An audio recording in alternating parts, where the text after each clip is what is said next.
Tere kõik projekt Lexuse sõbrad. Kätte on jõudnud meie finaal, viimane episood. Seekordses episoodis sõidame läbi Baltikumi, teeme road tripi. Praegu oleme juba jõudnud Pärnuni, väike kohvipeatus. Paneme siin paagi täis ja paneme Läti poole ajama. Nii et olge meiega. Pressure make diamonds, so I'm covered in ice. Got me out for the whole pie. I don't want a slice in a room full of bad girls. That's not my type. Aga kuhu me siis üldse lähme? Me lähme külla Toni Sopranole. Ops, keegi helistab. Toni Soprano helistab. Kusjuures ei helistanudki Toni, vaid helistas hoopis Igor Vang, kes ütles, et homme ja ülehomme on väga halvad tähtede seisud. Asjad lähevad katki, midagi võib pähe kukkuda. Ja siis veel ütles, et ära kiirusta täiesti juhuslikult, kui me oleme just kiirustamas Toni Soprano juurde. Aga no võtame siis rahulikult, kuulame Igori soovitusi ka. Igatahes minu lemmiksari Sopranod, kindlasti olete näinud või kuulnud sellest. Sopranode esimeses episoodis ajab Toni Soprano taga ühte võlglast mingisuguses ülikooli linnakus. Ja mis autoga ta taga ajab? Ta ajab taga teda LS 400-ga, ehk siis esimese generatsiooniga sellest autost, kus me praegu istume. Ja ma olen pildi pealt ainult näinud, et Vilniuses on üks hästi naljakas Toni Soprano kuju. Ma ei tea, milline see välja näeb. Pildi pealt tundub, et mingi suur plastikust ehitatud bokserites ja hommikumantlis Soprano on ju. Et ühesõnaga see on meie reisi sihtkoht. Lähme vaatame Toni Soprano üle ja ühtlasi siis vaatame, mis meiega tee peal juhtub. Sest juba oleme kuulnud Tallinn-Pärnu otsal mingisugust kahtlast vibratsiooni kuskilt paremalt esisillast või parema ratta juures, täpselt ei saagi aru. Ja just paremale keerates on see, et vaatame, meil on umbes 1500 kilti sõita edasi-tagasi. Nii et ma väga usaldan seda masinat ja loodame, et me kohale jõuame. Ja no vaatame siis, mis saab.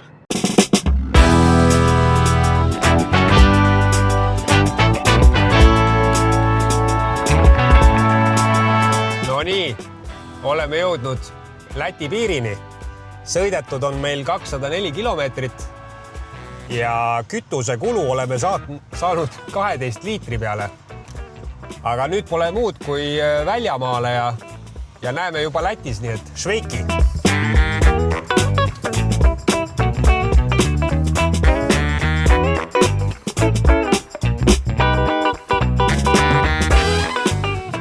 Hakkame Riiga jõudma.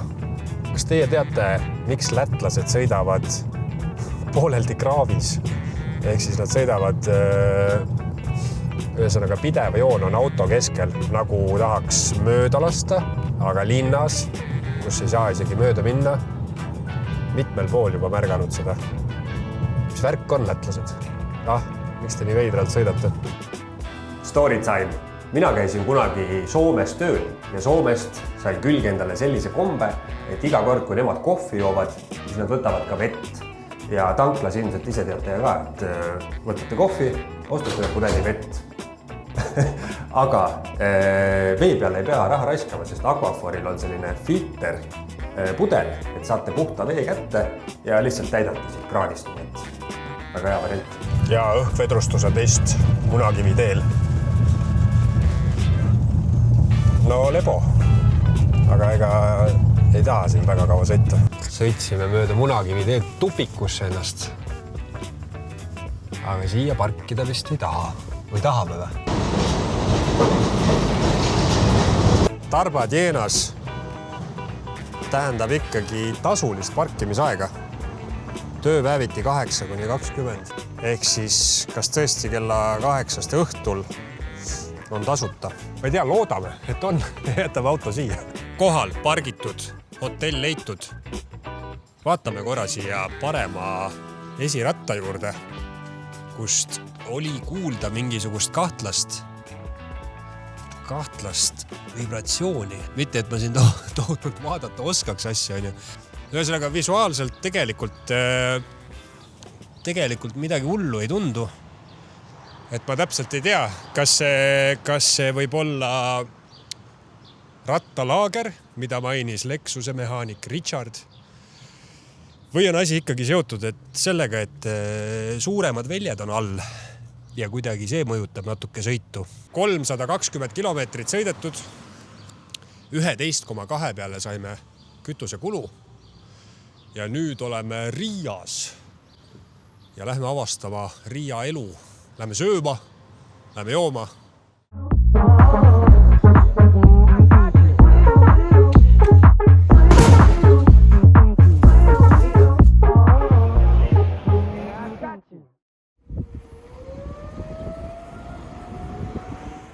Uus päev on käes, eile emotsioone täis õhtu läbi. Äsja kuulsime Riias õhutõrjealarmi ja eile helistas ju meile Igor Mang, kes ähvardas või hoiatas, et midagi võib hakata pähe kukkuma. Nii et loodame, et see tõeks ei lähe, aga oleme meie saate sponsori Aquafori kontori ees siin praegu ja hakkamegi sõitma siis Tony Soprano poole. Teeme mõne vahepeatuse ja vaatame mingeid vaatamisväärsusi, näiteks Ristimäel võiks käia. Aga ühesõnaga ikkagi improviseerime ja vaatame, kuhu tee meid viib. Nii et rattad veerema ja let's go! Äsja väljusime Riiast. Riia kohtles meid väga hästi ja juhuslikult ChatGPT abil leidsime ühe ägedal lossi. Ja chat ütles, et see V8 Lexus sobiks sinna lossi ette. Et lähme sinna, teeme sellest projektist sellised ilusad pildid seal lossi ees, loodetavasti saame ligi. Lähme vaatame, selle lossi nimi oligi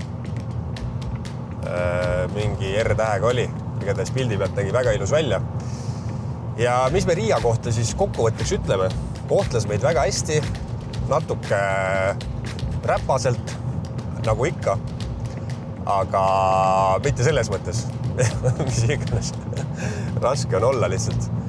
Aga täna on uus päev, ilus päev. Ja suundume siis lossi. Üks asi, mida võib-olla teadjad mehed võiks siia alla kommenteerida, kuna Riiga sissesõidul on tõesti võrreldes siis Tallinnaga tohutult liikluskaameraid ja mingisuguseid bussirea kaameraid ja punase tule kaameraid. Et siis ma hakkasin mõtlema, et huvitav, kas Riias toimub siis tohutult vähem liiklusõnnetusi võrreldes Tallinnaga. Rundales Pils on seal loss, kuhu me jõuame kohe-kohe. Oi, midagi paistab tagant. Siin on muidugi tõkkepuu ees. Siin on ainult üks number, kuhu helistada. Ma ei tea, helistame noh. Äkki on mingi automaatne läheb lahti. Kuigi ma kahtlustan, et see on mingisugune lossi hoidja meil siin. Hello, can you open the gate? А почему вы хотите, чтобы оно открылось? А мы не можем там ездить. Мы пускаем в середину, только если инвалиды есть. А мы инвалиды. Autoga lossi ette ei saa, nagu kuulsime. Härra ei lase meid, aga siis lähme jalgsi. Vaatame, kui ligi talle saame. No vaadake lossi, vot siia ma tahaks autoga ette saada. Mis siin me leiame kohe? Mind tervitatakse nagu kuningat. Kase Ticket Office. Siia vanasti tulid V8-ga sõna otseses mõttes 8 hobusega. Ratsutasid sõbrale külla ja siis te hakkasite jooma. Ja siis hiljem vene kirjanikud kirjutasid teist romaane.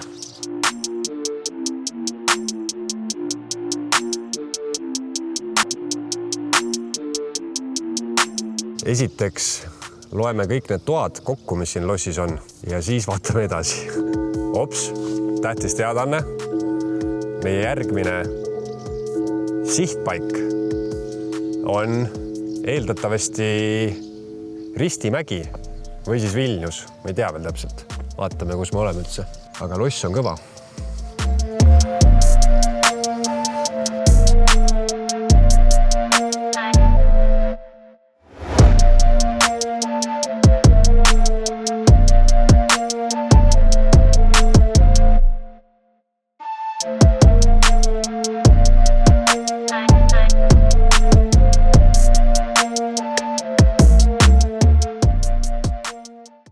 nähtud, aga nüüd vaatame ühte naljakat nupukest. Hääl, käsklused. Ja vaatame, mis Lexus teeb selle peale. Meil on praegu 21 kraadi on autos.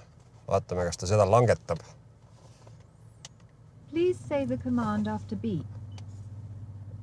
Set temperature to 19. System does not recognize this command. Please rephrase your command. Millest sa aru ei saa? Set temperature to 19. System does not recognize this command. No Please proovime. rephrase- Temperature 19. System does not recognize. Temperature 19. System. Lower temperature to 19. This command is.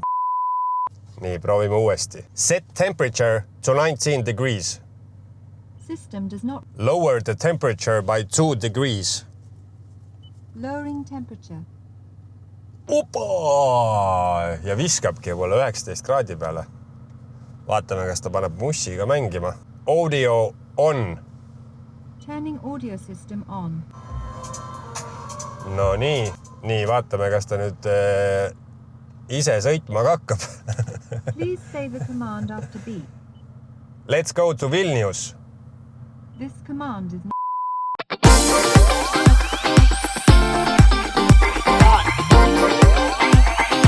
Ühtlasi kutsub meie episoodi toetaja Alexela kasutama nende äppi. Ja äpist võid leida eripakkumisi põhimõtteliselt tanklapoest. Saad soodsamat kohvi, toitu, kütusesoodukat pakutakse seal ja isegi kultuurisündmuste piletid. Näiteks Tallinn Rock Festival või midagi sellist. Et tõmba endale äpp alla ja jõudsimegi Leetu ja ei küsitudki passi. Miks mitte teha Eestist, Lätist ja Leedust ühine riik? Me arvutasime välja, seal elaks 6,3 miljonit inimest. Aga üks tingimus. Kõik räägivad eesti keelt. Siis ma olen nõus. Aga ühesõnaga, me oleme sõitnud 427 kilomeetrit. Pool paaki on tühi ja oleme Leedus. Ja otsime tankla üles. Peseme esiklaasiga putukatest puhtaks ja kohe on märgata, et tee kvaliteet muutus. Nii et tere tulemast Leetu. Peseme putukad ära klaasi pealt. Leedu putukad. Tere, head vaatajad, oleme jõudnud Põhja-Leetu ja lähme ühe suure vaatamisväärsuse juurde, milleks on Ristimägi, hunnik riste, mida inimesed hakkasid sinna tooma 1800-ndatel ja Nõukogude okupatsiooni ajal prooviti neid ristesid ära kantida, ära tassida, aga inimesed tassisid aina juurde. Nii et see koht on muutunud omamoodi vastupanu liikumise sümboliks. Ja siin on ka teisi religioosseid artefakte. Lähme siis vaatame need ristid üle. Mina siin esimest korda elus. Ja jõudsimegi siia ristide sekka ja tuleb tõdeda, et siin on äärmiselt rahulik meeleolu. Palvetada ei tohi, riste juurde tuua ka ei tohi. Siin aitab.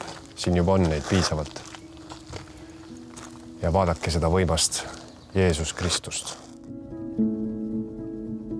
Ja siit me leidsime meie kaameramehe viimase puhkepaiga. Hannes. Puhka rahus, Hannes.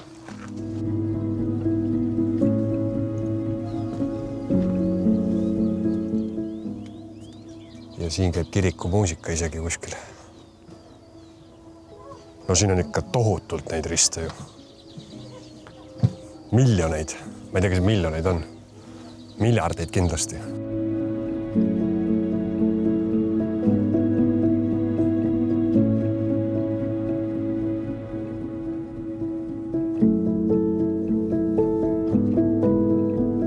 Oleme jõudnud Leedu pealinna, aga mitte praegusesse, vaid endisesse nimega Kernava või Kernava. Ja uskumatult ilus väike linn. kõikidel inimestel aiad jumala korras. Vaadake peenraid. Uskumatult hästi hoolitsetud. Kassid magavad keset sõiduteed. Nii rahulik on siin. Tõesti üllatav. Vaatame, kas siin linnas midagi ägedat veel vaadata on. Aga väga ilus linn. Kernavas. Oli see Kernava või? Ühesõnaga, siin linnas me ei näe mitte ühtegi inimest, aga kõik on jumala korras. Ja vaadake, siin on 10 meetri peal on 4 prügikasti. Me jalutame siin natuke ringi ka. Tõesti täiesti inimtühi ju.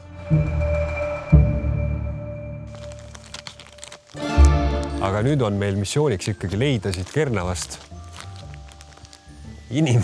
inimjälgi. Inimjälgi tähendab on kõik täis. No näiteks vaatame sinna aeda korra. Perfektselt kõik ära kaunistatud.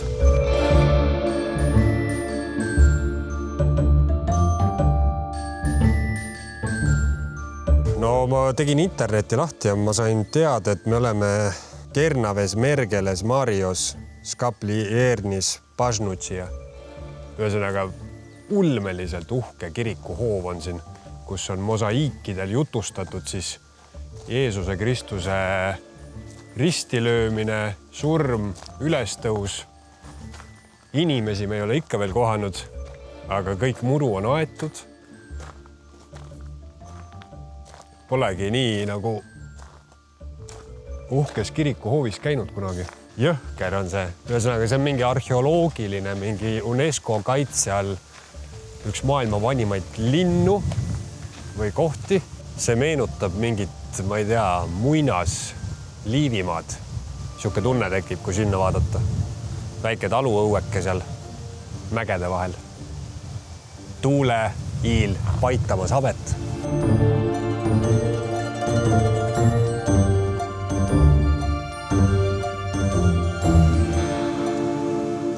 Maaliline, ilus linn, juba on linna nimi Kernava, on vaadatud meil. Tõesti ilus. Arvestades Leedu teid, siis see on kuidagi väga ilus linn. Aga väga äge, et siia tulime. Viimane ots Vilniusesse. Toni Soprano ootab. Lähme kähku.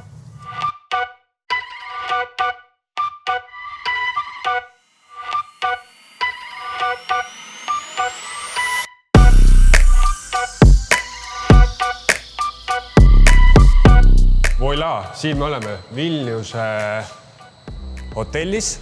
Paneme asjad hotelli. See sõber tõi meid ilusti kohale. Ja Toni Soprano ootab. Nii et paneme asjad ära. Lähme vaatame, kas see Toni Soprano kuju üldse olemas on. Sest tundub liiga naljakas asi, et olemas olla. Aga asjad ära ja siis juba reisima. Olemegi jõudnud selle episoodi lõppsihtpunkti. Kohe lähme Toni Soprano kuju juurde. Ja mis ma öelda oskan? Ütlen aitäh teile, kes te seda vaatasite. Kogu selle projekti mõte võib-olla natukene on ka innustada enda unistusi täide viima ja tegeleda selliste projektidega. Et alati mingi projekt käsil, alati midagi teed. Võib-olla mina kõige ebatõenäolisem inimene, kes üldse mingit sellist autoprojekti läbi viiks. Mõtlesin, teen ära. Ja siin me oleme. Ütlen ka aitäh kõigile toetajatele, kes mul Lexust aitasid korda putitada. Ja see masin on maanteelaev. See on loodud maanteele ja väga edukalt ta meid siia kohale tõi. Ja mis ma öelda oskan? Võite siia alla jätta kommentaari, kas tahaksite veel sellist sisu siin kanalil näha. Mis te sellest kogu pullist arvasite? Ja mis seal ikka? Olge mõnusad ja lähme kohtume nüüd Toni Sopranoga. Gabagool, forget about it. Toni Soprano, minu iidol ja minu mees eeskuju. Kohe kohtume temaga. Ta peaks olema siin nurga taga, aga kas ta päriselt ka on? Seda ei tea enne, kui oma silmaga näeme.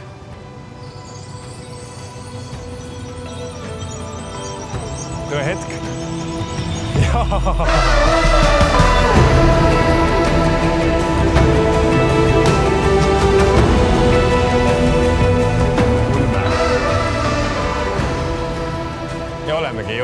reisiga edukalt lõpuni. See ei valmistanud pettumust.